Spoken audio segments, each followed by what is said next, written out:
হরিণঘাটা থেকে উদ্ধার রায়গঞ্জের বাসিন্দার দেহ। মঙ্গলবার সাত সকালে হরিণঘাটা থানার অন্তর্গত মৌলানা আবুল কালাম আজাদ প্রযুক্তি বিশ্ববিদ্যালয়ের ঢিলছোড়া দূরত্বে 12 নম্বর জাতীয় সড়কের পাশে একটি পরিত্যক্ত জায়গায় পথ চলতে সাধারণ মানুষেরা দেখতে পায় একটি মৃতদেহ পড়ে থাকতে। খবর দেওয়া হয় হরিণঘাটা থানায়। এরপরে খবর পেয়ে তড়িঘড়ি ঘটনাস্থলে ছুটে আসে মোহনপুর পুলিশ ফাঁড়ির পুলিশ। সেখান থেকে ওই মৃতদেহটিকে উদ্ধার করে নিয়ে যায় হরিণঘাটা গ্রামীণ হাসপাতালে। হাসপাতালে কর্তব্যরত চিকিৎসক ওই ব্যক্তিকে মৃত বলে ঘোষণা করে।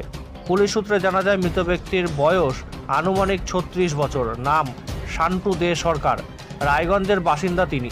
পাশাপাশি পুলিশ সূত্রে আরও জানা যায় রায়গঞ্জের বাসিন্দা মৃত শান্টু দে সরকারের কাছ থেকে উদ্ধার হয়েছে একটি ড্রাইভিং লাইসেন্স এবং একটি মোবাইল ফোন।